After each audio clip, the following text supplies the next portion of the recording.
नमस्कार भक्तगणों, पोथी पाठी आध्यात्मिक यूट्यूब चैनल में आप सबका बहुत बहुत स्वागत है। हमने शिव महापुराण की कथा को आरंभ किया है। उसमें से विंध्येश्वर संहिता का यह आज का 24वां अध्याय। इस अध्याय में भस्म धारण की महिमा का वर्णन किया गया है।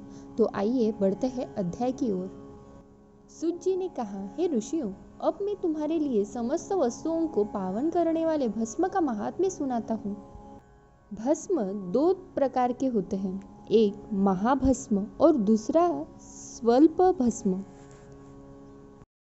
महाभस्म के भी अनेक भेद हैं। यह 3 प्रकार के होते हैं। पहला श्रोता, दूसरा स्मार्थ और तीसरा लौकिक। श्रोता और स्मार्थ भस्म केवल ब्राह्मणों के ही उपयोग में आने योग्य है। लौकिक भस्म का उपयोग सभी मनुष्य जन कर सकते हैं। ब्राह्मणों को वैदिक मंत्रों का जाप करते हुए भस्म धारण करना चाहिए तथा अन्य मनुष्यों को बिना मंत्रों के भस्म धारण कर सकते हैं। उपलोन से सिद्ध की हुई भस्म आग्नेय भस्म कहलाती है। यह त्रिपुंड का दिव्य है। अन्य यज्ञ से प्रकट हुए भस्म भी त्रिपुंड धारण के काम आती है। जाबली उपनिषद के अनुसार अग्नि इत्यादि मंत्रों द्वारा 7 बार जल में भिगोकर शरीर में भस्म लगाने। तीनों संध्याओं में जो शिव भस्म से त्रिपुंड लगाता है वह सब पापों से मुक्त होकर शिव की कृपा से मोक्ष पाता है। त्रिपुंड और भस्म लगाकर विधि पूर्वक जाप करे। भगवान शिव और विष्णु ने भी त्रिपुंड धारण किया है। अन्य देवियों सहित भगवती उमा और देवी लक्ष्मी ने इनकी प्रशंसा की है।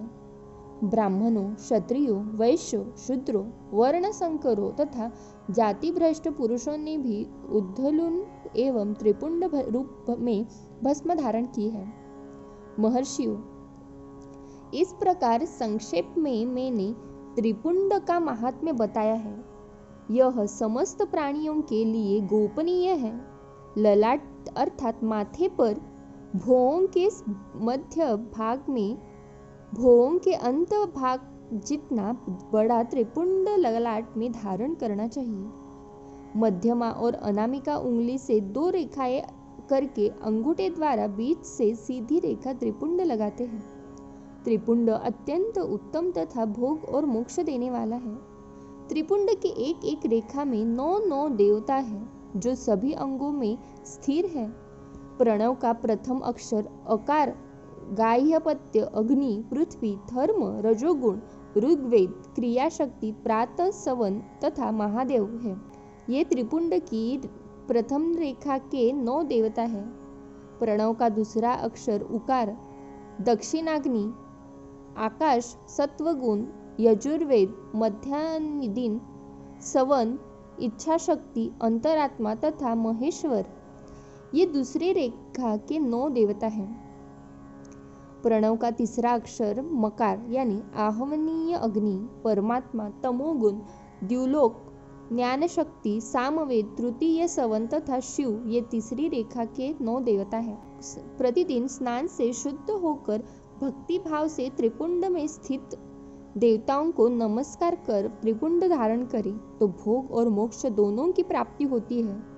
भस्म को 32, 16 अथवा 8 और 5 स्थानों में धारण करें। सिर, माथा, दोनों कान, दोनों आंखें, नाक के दोनों नथुनों, दोनों हाथ, मुंह, कंठ, दोनों कोहनी, दोनों भुजदंड, हृदय, दोनों बगल, नाभि, दोनों अंडकोश, दोनों उरु, दोनों घुटनों, दोनों पिंडली, दोनों जांघों और पांव आदि 32 अंगों में क्रमश अग्नि, वायु, पृथ्वी, देश, 10 दिशाओं, 10 दिक्पालों, 8 वसुंधराओं, ध्रुव, सोम, आम, अनिल, प्रातकाल इत्यादि का नाम लेकर भक्तिभाव से त्रिपुंड धारण करें अथवा एकाग्रचित्त होकर 16 स्थान में ही त्रिपुंड धारण करें। सिर, माथा, कंठ, दोनों कंधों, दोनों हाथों, दोनों कहनियों तथा दोनों कलाइयों, हृदय, नाभि, दोनों पसलियों एवं पीठ से त्रिपुंड लगाकर इन 16 अंगों में धारण करें अब अश्विनी कुमार शिवशक्ति, रुद्र, ईश, नारद और वामा आदि 9 शक्तियों का पूजन करके उन्हें त्रिपुंड से धारण करें।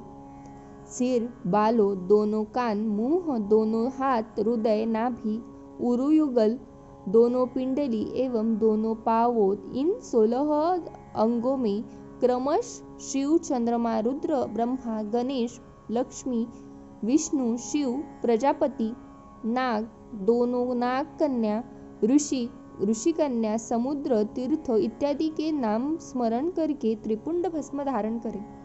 माथा, दोनों कान, दोनों कंधे, छाती, नाभि एवं गुह्य अंग आदि 8 अंगों में सप्तऋषि ब्राह्मणों का नाम लेकर भस्म धारण करें। अथवा मस्तक, दोनों भुजाएं, हृदय और नाभि, इन 5 स्थानों को भस्म धारण करने के योग्य बताया गया है। देश तथा काल को ध्यान में रखकर भस्म को अभिमंत्रित करना चाहिए तथा भस्म को जल में मिलाना चाहिए।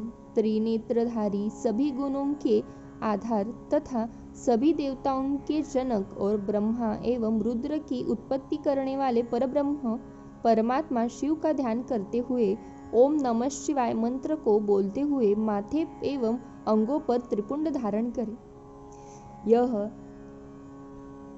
24वां अध्याय यही समाप्त हुआ। अगले अध्याय में हम रुद्राक्ष का महात्म्य सुनेंगे। हर हर महादेव।